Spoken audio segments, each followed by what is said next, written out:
The studio lights beamed down as AOC leaned forward, flashing a smug grin. With all due respect, Senator Kennedy, she said, you're less a policymaker and more of a punchline. The audience laughed, unsure whether to cheer or cringe. Kennedy, still and calm, raised one brow. His fingers tapped the desk. Camera zoomed in. Something was brewing behind those old Southern eyes. He adjusted his tie slowly, leaned into the mic, and smiled, not with warmth, but precision. Well, Congresswoman, he began, voice dipped in syrupy sarcasm, I might be a joke to you, but I'd rather be a joke than a hypocrite with a TikTok following. The room fell silent. Laughter choked off. The host looked panicked. AOC blinked, surprised. I've been in politics longer than you've been legally allowed to drink, Kennedy continued. You think Twitter claps make legislation. They don't. Real work happens when cameras are off, not when hashtags are trending. A murmur spread through the audience. AOC tightened her grip on her notes. Her smile faltered slightly. AOC snapped back. Respectfully, Senator, you represent outdated values and old money. The country's moved on. Kennedy chuckled. Moved on.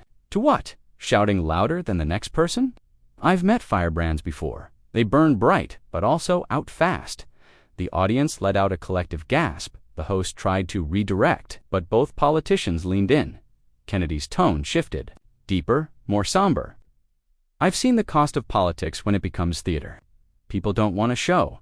They want answers. You call me a joke? Fine. But don't mistake age for ignorance or kindness for weakness. The camera panned to the crowd, visibly moved, some nodding, others stunned. AOC tried to regain ground. I speak for a generation fed up with corruption and inaction. I won't apologize for passion. Kennedy nodded. Passion without direction is just noise. What have you built? What have you compromised for the greater good? The audience shifted. The energy had turned. She was on the defensive. The host nervously sipped water.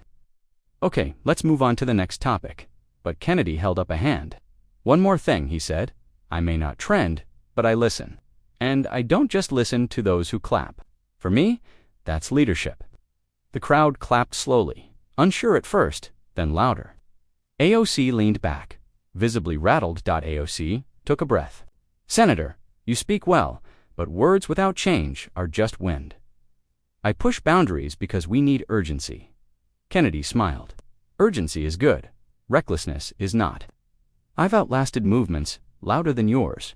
Let's see where you stand in 20 years, or if you're still standing at all. The debate grew hotter. You cling to civility because the system favors you, AOC said. I challenge because the system fails others. Kennedy leaned in. Challenge it wisely. Set it on fire, and you may just burn the people you claim. To defend, a hush settled over the room. The host dared not interrupt again. Kennedy continued, You're not the first to confuse disruption for progress. Trust me, the road to hell is paved with intentions just like yours. AOC's jaw clenched. And doing nothing is safer, I suppose. He responded, doing something smart beats doing anything loud. The tension could be sliced with a knife? AOC paused. If my voice is loud, it's because millions are never heard.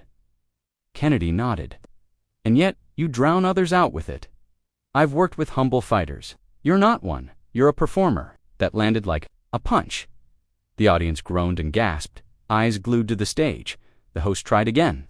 Maybe we should. But Kennedy raised a finger. Just one more point, he said. I've fought for jobs, for safety, for dignity. Quietly. You're afraid for applause. AOC scoffed. You're afraid of change. Kennedy shot back. No, I fear chaos disguised as progress. The crowd roared. Kennedy added, You call me old. I call myself experienced. You call me a joke. I call myself tested. I've seen things you haven't, and it shows. AOC fired back. Then teach. Don't condescend. Kennedy responded. I've tried. You don't listen. You lecture. Applause broke out. No one expected this energy. AOC tried to redirect. Let's talk policy, not personality. Kennedy laughed. That's rich, coming from someone who brought personality to the table first. A slight chuckle emerged from the crowd. AOC's expression hardened. She looked around, clearly sensing the shift in tone.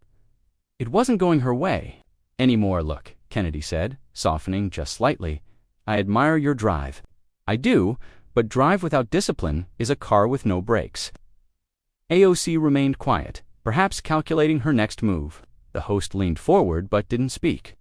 This was no longer a debate. It was a reckoning. You called me a joke, Kennedy said, and I don't mind. I've been called worse. But I'll be here long after your social media glow dims. Real leaders, lest trends don't. That landed hard. Even those who disagreed with him seemed to respect the poise. AOC finally looked him directly in the eye again. Then let's make a deal, she said. You teach me patience. I'll teach you urgency. Kennedy grinned. Fair offer, but be ready. Patience is harder than passion. The moment finally broke the tension. The audience clapped, relieved, and impressed. The host smiled, finally able to speak. Well, the host said, that was illuminating. Kennedy stood and adjusted his blazer. AOC nodded respectfully, but there was no denying the bruises left from the exchange. Politics isn't personal, Kennedy said softly to her, but it should always be honest. AOC nodded again, quietly. As they left the stage, Kennedy turned to the crowd. Thanks for listening, not yelling. That's how we fix this mess. The crowd gave a standing ovation, not for the zingers, for the honesty. AOC, walking beside him, whispered something. He nodded. It seemed mutual respect had emerged, however, bruised. Backstage, aides buzzed, social media was already ablaze. Clips of the joke exchange trended instantly. Commentators spun narratives. Some called AOC bold, others praised Kennedy's calm rebuke. The real win. People were talking about substance, and that was rare. Kennedy sat alone in the dressing room, sipping coffee. A staffer entered. You broke the internet, he chuckled. I just told the truth. Funny how shocking. That's become AOC passed by the open door. They exchanged a nod. No hard feelings, only the weight of what politics could be. In the hours that followed, media coverage exploded. Kennedy claps back. AOC called out. Debate of the year. But Kennedy remained quiet. Let them talk, he told a reporter. I've got work to do. Meanwhile, AOC released a statement.